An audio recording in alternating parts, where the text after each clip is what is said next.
એક જબરજસ્ત ટર્નિંગ આવી ગયો છે અને આ લવ સ્ટોરીનો ધી એન્ડ આવી ગયો છે. છેલ્લા 3 દિવસથી ઉત્તર ગુજરાતની સિંગર કિંજલ રબારી ચર્ચામાં હતી, કારણ કે એણે સોશિયલ મીડિયા પર પોતે પ્રેમ લગ્ન કર્યા હોવાની જાહેરાત કરી હતી અને પરિવાર વિરુદ્ધ થઈ ગયો, સમાજ વિરુદ્ધ થઈ ગયો. એણે સોશિયલ મીડિયા પર હર્ષ સંઘવી, શંકર ચૌધરી આ બધાની પાસે રક્ષણ બી માંગ્યું અને સોશિયલ મીડિયાની અંદર આ આખો ઇસ્યુ ગાજેલો હતો. પરંતુ 3 દિવસ પછી એક જબરજસ્ત ટર્નિંગ આવી ગયો છે અને આ લવ સ્ટોરીનો ધી એન્ડ આવી ગયો છે અને સમાજના લોકોએ કિંજલ રબારીને એના પરિવારને સોંપી પણ દીધી છે. તો આના વિશે હું તમારી સાથે વાત કરવાનો છું. મારું નામ રાજેશ શાહ છે અને તમે જોઈ રહ્યા છો ગુજરાતના સૌથી મોટા ડિજિટલ પ્લેટફોર્મ ખબર છે.com. અત્યારનો જમાનો હાઈટેકનો જમાનો છે, એઆઈનો જમાનો છે, પરિવર્તનનો જમાનો છે, પરંતુ એવું લાગે છે કે લવ સ્ટોરીની બાબતમાં હજુ કોઈ પણ ફેરફાર નથી થયો. આપણે વર્ષોથી ફિલ્મોની અંદર, નવલકથાઓની અંદર જે સ્ટોરીઓ વાંચેલી છે એવી જ સ્ટોરી આ કિંજલ રબારીના કેસમાં પણ થઈ છે કે સમાજના લોકોએ પ્રેમી પંખીડાને છૂટા પાડી દીધા છે. આપણે વિલિયમ શેક્સપિયરની જે અત્યંત દુઃખદ પ્રેમકથા છે રોમિયો જુલિયટ, એના વિશે ઘણું બધું સાંભળેલું છે. આપણે પંજાબી લોકકથાની પ્રસિદ્ધ પ્રેમકથા છે હીર રાંઝા, એના વિશે સાંભળેલું છે. પંજાબી અને સિંધી લોકકથા બહુ જ આ લવ સ્ટોરી પણ ફેમસ છે સોની મહિવાલની. લૈલા મજનુ તો બહુ જ ફેમસ લવ સ્ટોરી છે. અરબી લોકકથા અને ફારસી સાહિત્યની આ પ્રખર લવ સ્ટોરીઓ છે. આ બધી લવ સ્ટોરીની એન્ડ એવી જ રીતે આવે છે કે સમાજના લોકોએ અથવા પરિવારના લોકોએ આ બધા પ્રેમી પંખીડાઓને છૂટા પાડી દીધા છે.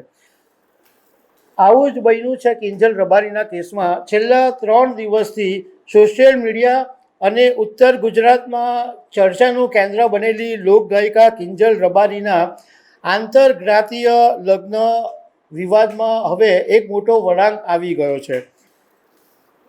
જ્યારે કિંજલ રબારીએ ભાગીને લગ્ન કર્યા ત્યારે એણે પોતે દાવો કરેલો કે પોતાની મરજીથી લગ્ન કર્યા છે અને પોતાની સુરક્ષા માંગણીનો વિડીયો પણ એણે શેર કર્યા. ગુજરાતના નાયબ મુખ્યમંત્રી હર્ષ સંઘવી અને વિધાનસભા અધ્યક્ષ શંકરસિંહ ચૌધરીને વિનંતી પણ કરી હતી કે અમને સુરક્ષા આપવામાં આવે, કારણ કે અમારી ઉપર ઘણું બધું જોખમ છે, અમને બધી ધમકીઓ મળી રહી છે. એવા બધા વિડીયો કિંજલ રબારી સોશિયલ મીડિયાની અંદર પોસ્ટ કરી રહી હતી. હવે આ જે આખો ઇસ્યુ ઊભો થયો એને કારણે બે સમાજમાં ટેન્શન ઊભા થયા. કારણ કે કિંજલ રબારીએ જે આંતરજ્ઞાતીય યુવકની સાથે લગ્ન કર્યા હતા એનું નામ હતું અશોક ચૌધરી, એટલે એ ચૌધરી સમાજનો હતો અને કિંજલ રબારી છે એ રબારી સમાજની. હવે આ બંને સમાજની અંદર તણાવ એટલો બધો વધી ગયો કે રબારી અને ચૌધરી સમાજની ગઈકાલે શુક્રવારે મોડી રાત્રે 2 વાગ્યા સુધી બેઠક મળી અને આ બેઠકની અંદર બંને સમાજના જે આગેવાનો છે એ ભેગા થયા અને ચર્ચા વિચારણા કરી અને અંતે ચૌધરી સમાજના આગેવાનોએ રબારી સમાજને સંમતિ આપી, રબારી સમાજને આશ્વાસન આપ્યું કે તમારી દીકરી કિંજલ રબારી છે એ સહી સલામત તમને સુપરત કરવામાં આવશે. અને મોડી રાત્રે કિંજલ રબારીના પરિવારને સુપરત કરી દેવામાં પણ આવી અને એ પછી કિંજલ રબારીએ ઇન્સ્ટાગ્રામ કે સોશિયલ મીડિયા પર જેટલી પણ બધી પોસ્ટ મૂકેલી હતી એ બધી પોસ્ટ એણે ડિલીટ કરી નાખી છે. મતલબમાં એમ આપણે કહી શકીએ કે બે સમાજના લોકોએ ભેગા થઈને આ પ્રેમી પંખીડાઓને છૂટા કરી દીધા છે.